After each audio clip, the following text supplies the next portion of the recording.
Golden fried rice, crispy egg rolls, flavorful orange chicken? How can something so delicious be so cheap?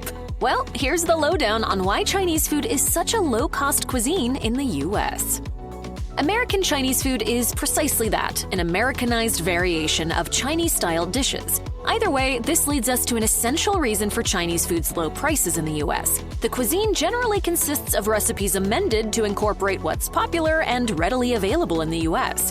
If you're unsure how the lack of authenticity found in most U.S.-based Chinese restaurants translates to cheaper costs for consumers, it's much simpler than you're imagining. After all, the use of locally found ingredients rather than potentially imported foods drastically lowers the overall costs for Chinese food business owners. Now, you might believe American Chinese food was created with the intent of appealing to the American palate, but it actually sprung from Chinese-American chefs adapting to their new circumstances to create dishes that would please their fellow Chinese immigrants. Of course, this meant American Chinese food was apt to attract U.S.-born diners as well. Popular dishes like beef and broccoli were originally developed in China, and their ingredients stayed affordable in the U.S. General Tso's chicken, on the other hand, is a dish adapted to the U.S. palate. Both of these popular dishes and so many others utilize cost-friendly ingredients that help keep meal prices low.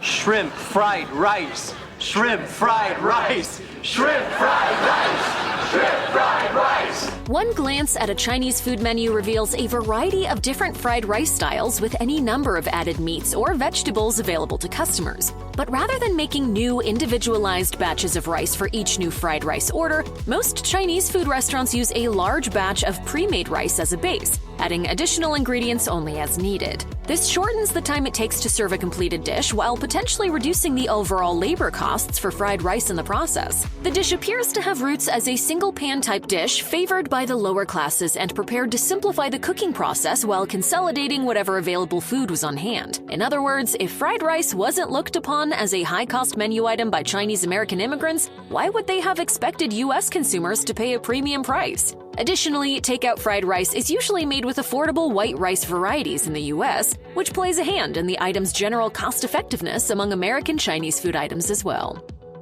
At most, we serve good old-fashioned home cooking, deep fried to perfection. Here in the U.S., we have a tendency to deep fry everything. Of course, the fact this cooking style is beloved partially explains why so many American Chinese food products are prepared through this method. But it also illustrates a prominent reason for the cuisine's many low-priced options. After all, deep frying quickly cooks food in large, uniformly prepared batches, thus lowering the cost and time spent preparing those items, keeping them cheap for consumers as well. Now, the simple fact that so many types of American Chinese food dishes are prepared in deep-fried cooking oil isn't the sole reason for their general cheapness, but it certainly is a reason Chinese food is going to cost a substantial amount more than the Americanized variations. After all, virtually no traditional Chinese food is prepared via the deep fryer. For anyone wondering how frying foods reduces expenses, most cooking oils are actually quite affordable. And while restaurants aren't required or even encouraged to pass on these savings to the customer, it seems many Chinese food restaurants have chosen to do so.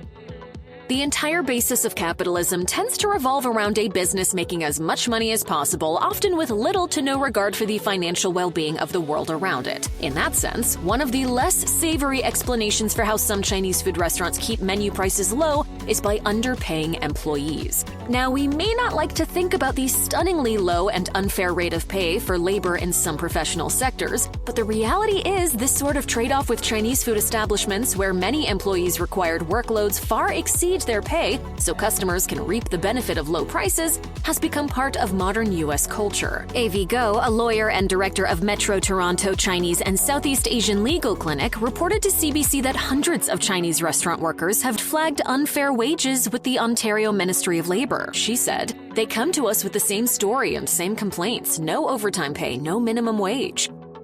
I can't look at these menus. There's so much. Oh, you know what? I should just ask them what they got. They know what they're doing. The relationship between the U.S. and China has been historically rocky. In fact, a wide-ranging resentment toward all things China has handicapped U.S. diners' perspective of Chinese food over time, keeping the food inexpensive. After all, the prevailing wisdom in the U.S. states anything associated with China must be cheap. The historical discrimination of Chinese American immigrants has kept Chinese cuisine from rising in stature alongside other ethnic food categories. After all, as Krishnendu Ray, an associate professor of food studies at New York University, told The Atlantic in 2016, with China, Americans are still filled with this funny disdain that it is about cheap and crappy stuff, including about cheap and crappy food. Can we envision many U.S. residents positively changing their opinion of China and consequently Chinese American immigrants in the near future? Not really. So it appears we can expect American Chinese food to remain cheap, though we're less thrilled by that prospect than we'd like to be. Any American who's ever stepped outside their culinary comfort zone likely knows many ethnic restaurants come with a considerable price tag. Of course, whether it's a matter of prestige or a willingness to pay a premium for imported and custom ingredients, we're never shocked when expected to pay an exorbitant sum for a meal at an Italian or Japanese establishment. In other words, if you'd like to experience the very best of authentic Chinese food, you'll likely have to venture past your neighborhood takeout spot and prepare to spend a pretty penny in the process. There are countless highly skilled culinary artisans from China or of Chinese descent around the world eagerly working to shift the cultural perception of Chinese food, thereby elevating the cuisine to its deserved pedestal. Whether a majority of the U.S. population will ever become comfortable with the idea of paying a fair price for Chinese food is impossible to say. But if you're curious about the real deal when it comes to, say, Hunan or Sichuan cuisine, accept the upcharge and give authentic, properly priced Chinese food a try.